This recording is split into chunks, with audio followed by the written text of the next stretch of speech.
Hey guys, and we are live. Welcome to the show. I'm just trying to organize myself. Please be patient.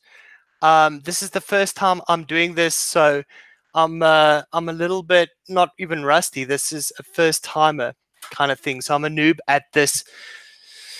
So let me just say thank you for everybody that's here. And welcome to the first episode of Layerz, right? Where we mix more and think less. Thanks, Das Moose, for that. I just 100% stole that from him. And now please go and check out his ATF odd drop, go and check that out. But let me go ahead and introduce the host. Liam, why don't you kick us off while I close this door? Hi, my name's Liam. I'm from the UK, and I'm Sheila Gomes on ELR. And Deets.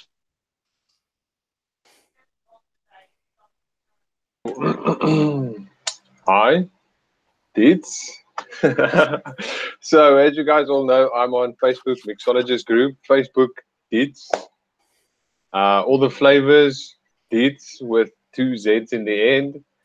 Illiquid recipes, Deets with 1 Z, and then the South African Forum E6SA. That's all my details. Theo? Yeah, guys, I'm just Theo. I just do the stuff in the back. You know what I mean? And hang out with the cool kids. Yeah, and mixologist as well. Just avid DIYer. Love talking about recipes. Love talking about mixes, and flavors, pretty much. And yeah, I just want to go ahead and thank Bryson for making this show possible. So boom, fist bump. Oh, where is it? Boom, fist bump for Bryson for making this possible and sending us some flavors. Thank you very much. Just one big thing, guys, before we actually get into the business. We've got a bit of an electricity crisis. So Deets, did you just get load shedded? It just happened. Just got shedded. So here you go. You guys can see what actually happens. Deets, why don't you explain to us what actually happens with load shedding in South Africa? So in South Africa, there's this thing they call load shedding because the government is unable to provide the services that they require to have electricity to all of their citizens of South Africa. So we share, and now it's off because I'm sharing my electricity with someone somewhere for the next 2.5 hours. But yeah, we are doing some disaster day prepping and connected with super fancy USB cable tethering and hotspots and whatnot. So I'm doing a shindo now, but I'm here.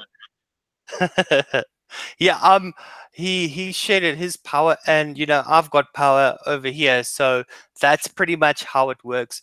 We share our power. How sad is that? But yeah, we're going through a bit of a crisis. It's rough times, and we just want to ask everybody to be patient. It might not always be possible to run the show, but we're going to do absolutely everything in our power to do this live as many times as we can every night on a Thursday at 8 p.m. right?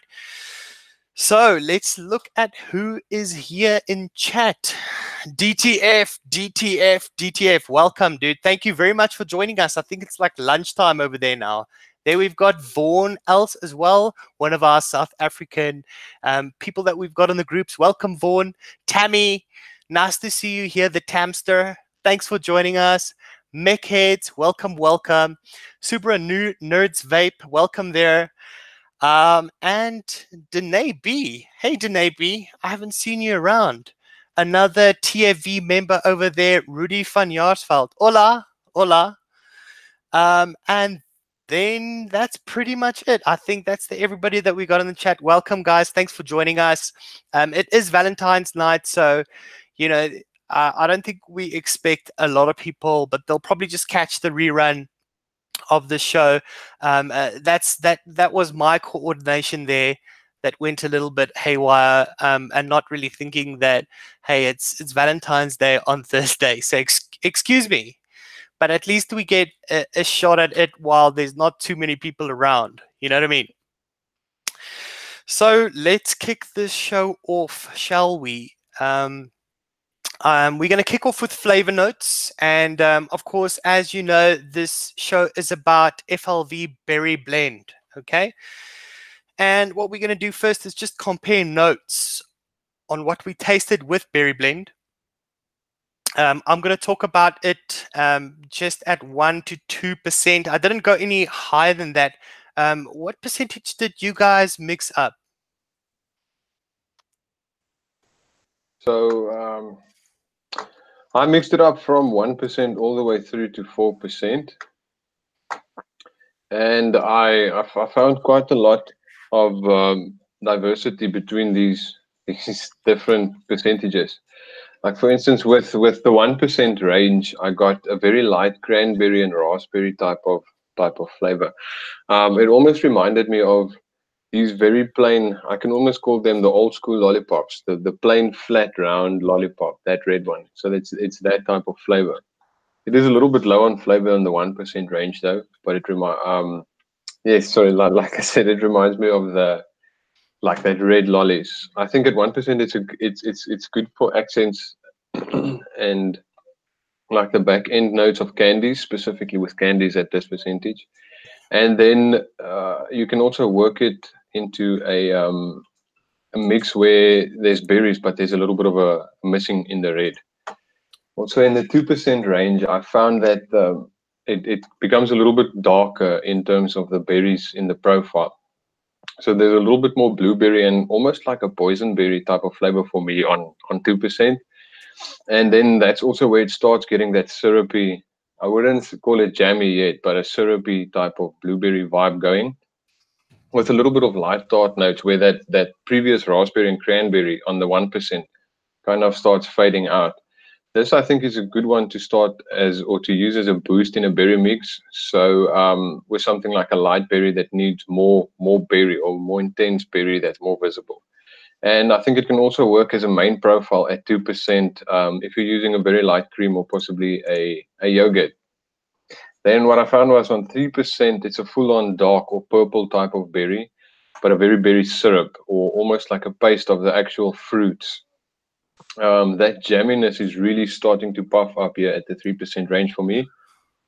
And then I can definitely see it from this 3% mark to be where I personally use it the most. I would say for me, I would use it in the 3 to 3.5. Personally, 3.5 range because I like candies and fruit juices. And at that percent, I think is basically maximum flavor for me to bring in that jamminess without making it a cooked bakery. But then you can also use that jamminess for the bakeries and the other stuff. And I'd also use it at 3% for a dark purple fruit mix to give a little bit more in terms of that purple mouthfeel, if that even makes sense, or like a berry nectar goo type of thing in a candy. And then the last one was the 4% range. That's the high range. I would definitely say for me, 3.5% is a bit. That's the highest I would go. From 4%, I don't get much of a difference between what I get from 3% and compare that to 4%. I would just say it's a little bit warmer, and that jamminess is a little bit more on the mouthfeel and profile. So yeah, 3%, 3.5% is a good use generally as a main profile or as a mid profile for me, depending on what you're trying to achieve. That was where I tested the different percentages. Liam, did you test them separately?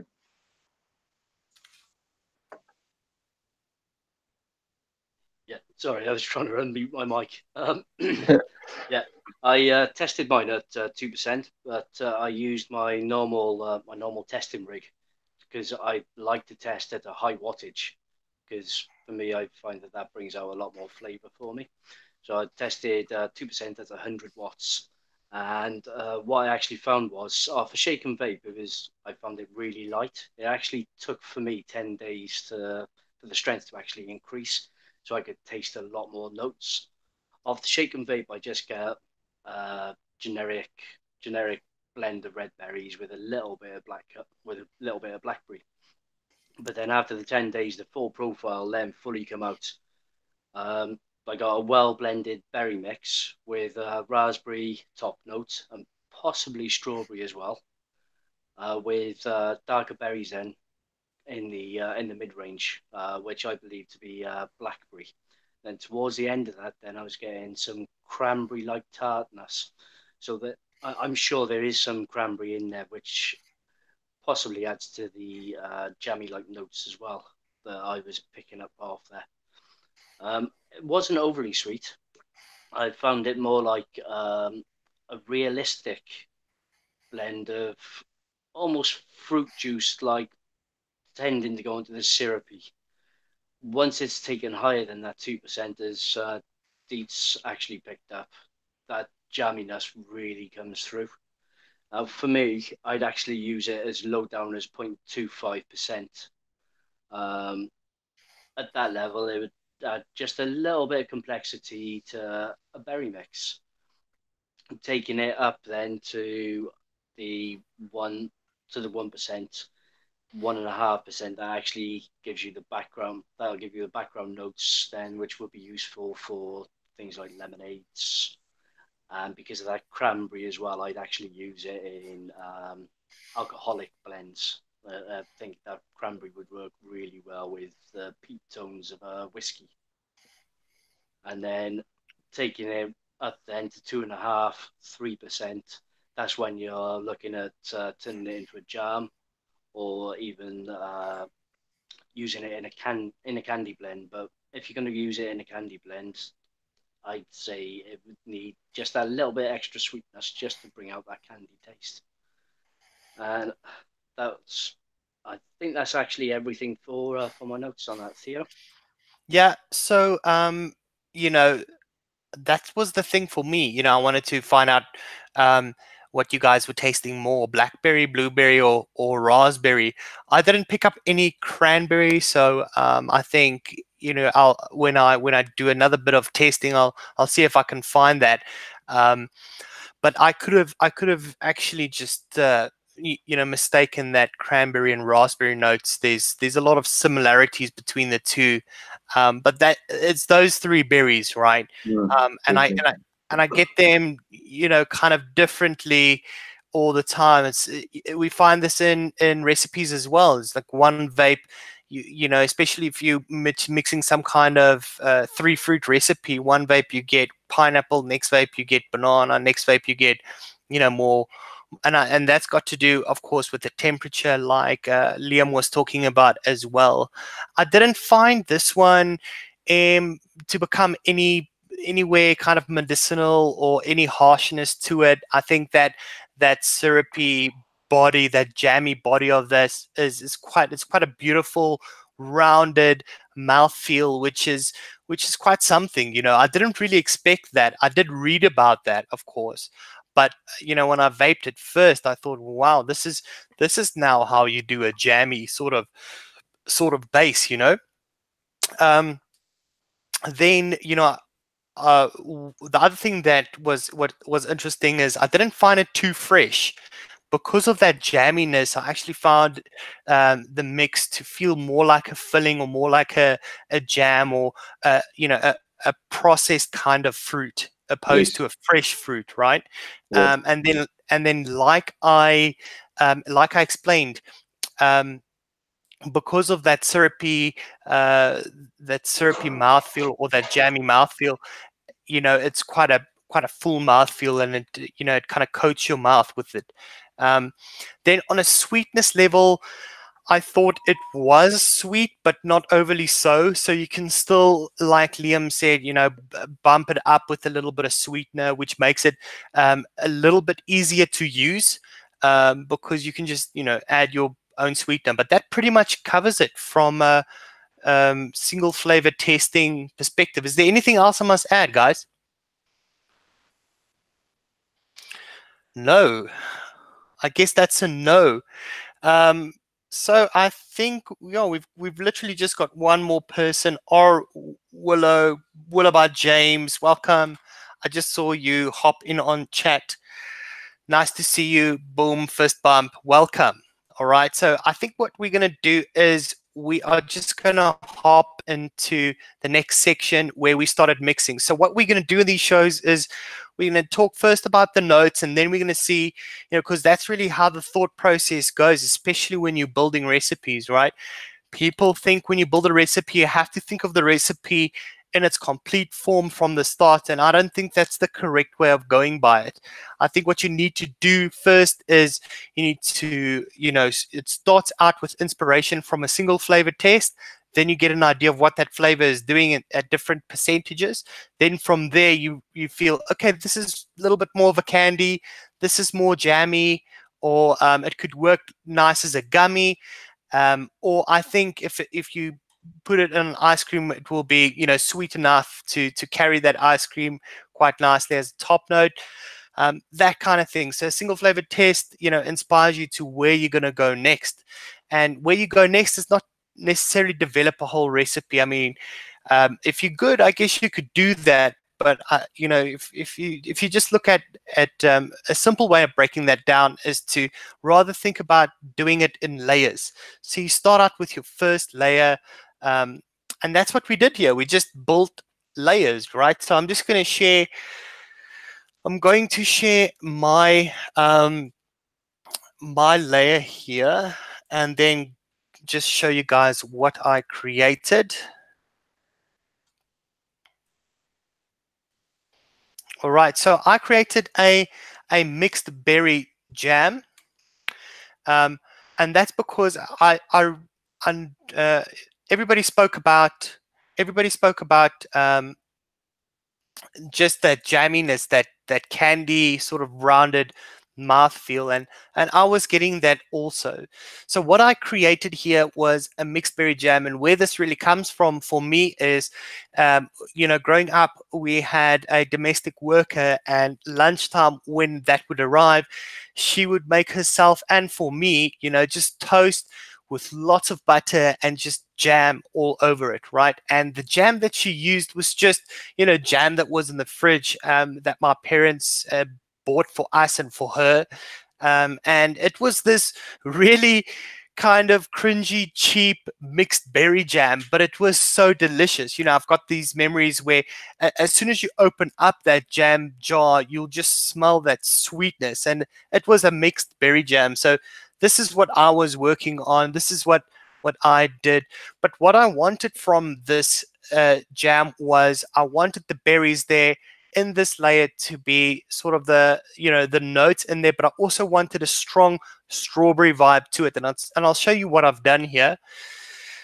So here I put this recipe on ATF. I'll share it now in chat when I'm done talking.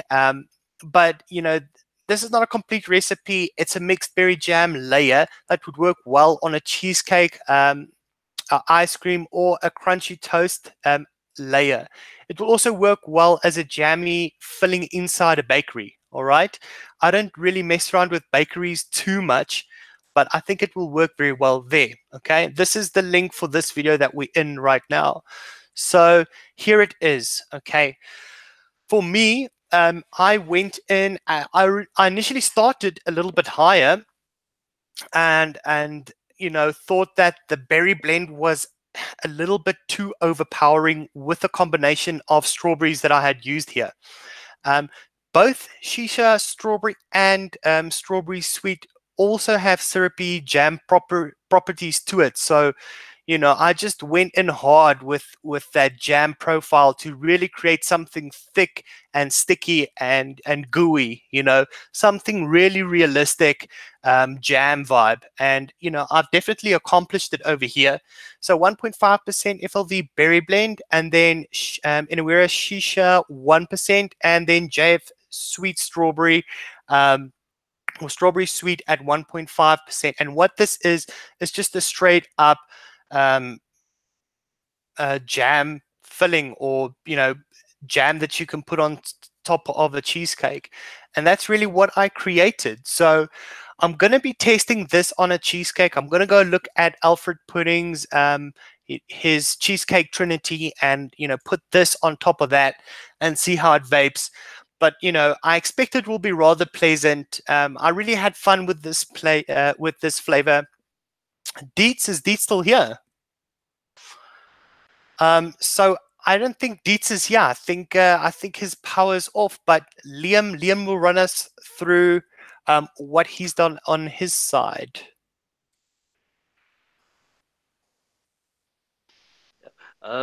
Sorry, I haven't actually got any screen to share because I'm a bit of not very good with technology sometimes. So I created my recipes, but then forgot to send them through.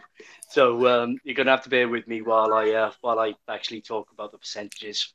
So I actually created 4 different blends because I wanted to see how FLV very blend would perform with some of the flavors I actually had in mind for it to try and enhance some of those tastes that are actually picked up on there.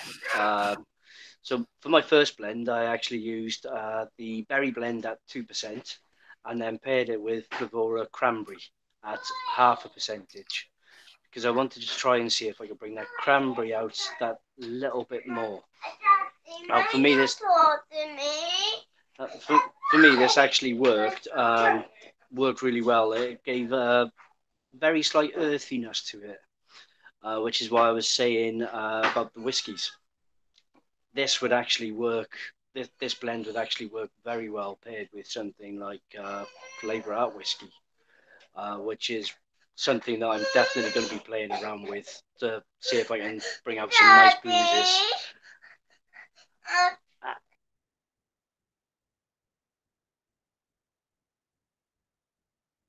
Sorry about that. Then with that, as I said, the earthy tones actually came out, and it did bring out that cranberry that little bit more. Now at 0.5%, it may have been a little bit too high, just off a shake.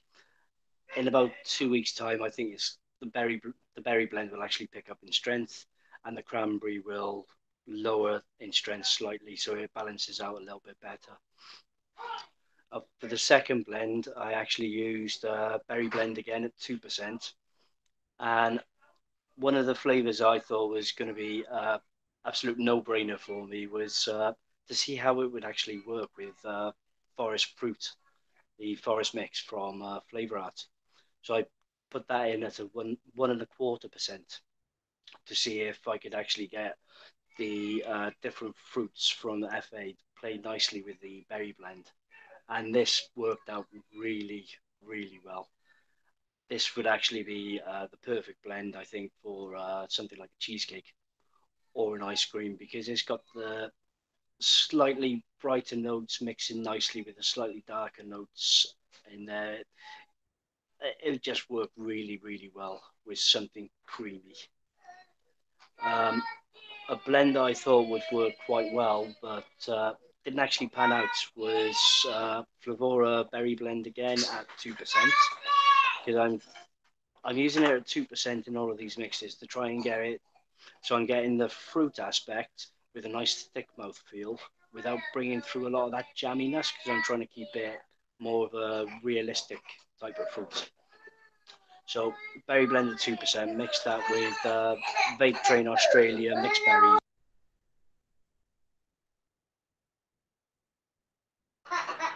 With Vape Train Australia Forest Mixed Berries at 2%.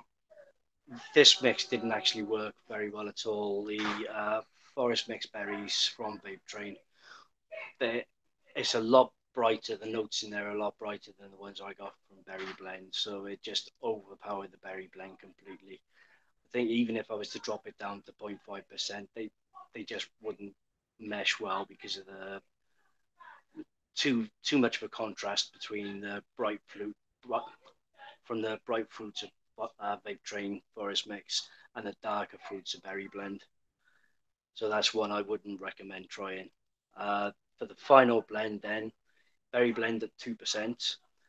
Then I wanted to enhance the raspberry top note, so I added a little bit of the Flavor Out raspberry at 1%. Then I wanted to bring out the darker fruit notes that I was getting from the midsection a little bit more.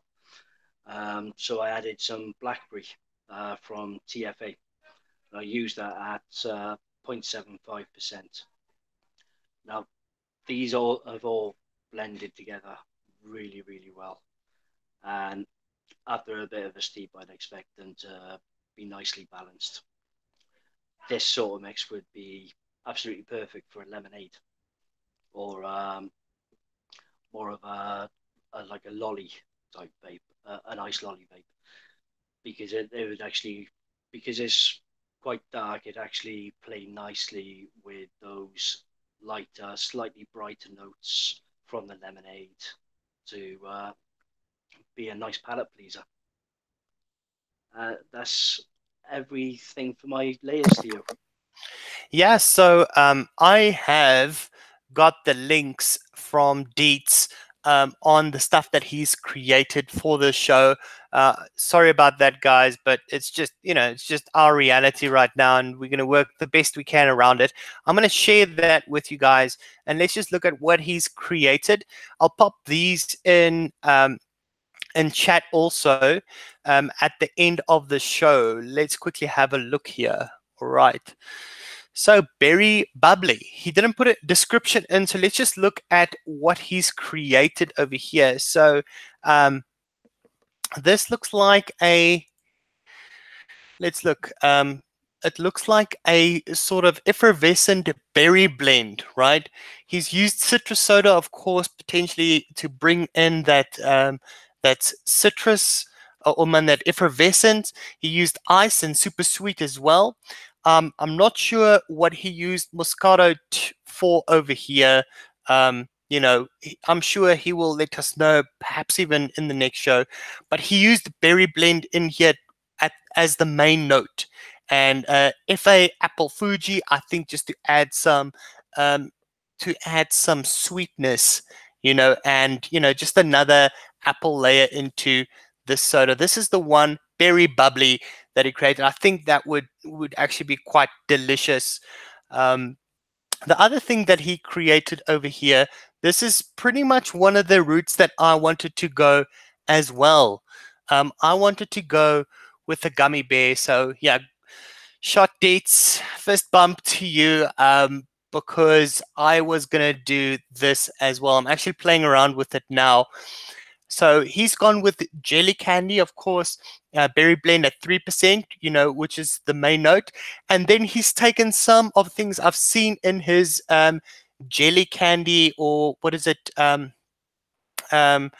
jelly bomb recipe. He's used that kind of base in this recipe as well. So you use jelly candy, peach, juicy, some sour, some super sweet, some FLV black currant. I think he used in his jelly bomb, he used FA black currant. So he just used this as an accent over here in this recipe. And then he used some apple Fuji. He throws that into everything. He throws that into everything here. But I mean, that looks like a solid jelly recipe. And if you want to go check out one of the recipes, this is going to be bringing out a one-shot now for jelly bomb. So go on to his profile. Let me just quickly see if I can actually find that. Then we can see if that is his gummy base. See if I can find jelly bomb over here. Look at this body of work. He's been doing a lot of work. Here we go. So he's got 2 5-star ratings here. We're going to be releasing this shortly, but I mean, that looks like a lot of favors. That's the OG recipe. He's cut that down, but you'll find some of the same things in here. Pretty much what he wanted to do over here is just, instead of using a gummy candy concentrate, rather use, all those accents to create that experience when you open up a bag of gummy bears, So there we can see the jelly candy as well. There we can see the peach juicy. There we can see the sour, the super sweet, and the apple Fuji that he's used in the other recipe as well. Yeah, pretty much that is it. Let me stop sharing here. There we go, guys. Sorry about that. Dietz couldn't be in the show to run us through his recipes. I hope I did an okay job, because he didn't tell me before the show what they were all about. But I think we can get a good idea of what they are. Okay, but that brings us to the end of the show. It's not really going to be a very long show. We're going to do this once a week. We'll start adding to it, you know, and if we're going to have 4 people in the show, it could run to about 40, 45, 50 minutes at most. But yeah, guys, I just want to thank you for the people that have joined us in chat, for the people that are going to be watching this on the rerun. Remember to, you know, hit that like button and also subscribe. Then also please join us on Mixologist on Facebook. You know, everybody is posting in their recipes. A lot of people are posting their videos and stuff in there as well. That's our South African or bigger South African DIY group. A few shout outs for, you know, some of the people that we collaborate with: Daytime Frank, Fresh 03, DIY Down Under. Haven't seen a video from Hibbert Array recently, but go and check out that channel as well for some recipe reviews that she's already done. And yeah, that pretty much brings us to the end of the show. Please, guys, if you want to support us, go and look in the description of this video and you will find all the links there. For all the people that are thinking about getting into DIY, there's a link there which is called DIY Primer. And that is a document that Richard created, and it puts you on a good you know, path to getting some good recipes out and making the right choices from the start. Then we also on TFV, we've got a playlist called Mix Hacks. So go and check out that whole playlist. It will get you up to speed really quickly on what to do and how not to waste money. But thanks, guys. That's pretty much it. Thanks for joining us in the show. This is the first raw run of it. We'll refine it as we go along, but, you know, thank you very much. Cheers, guys.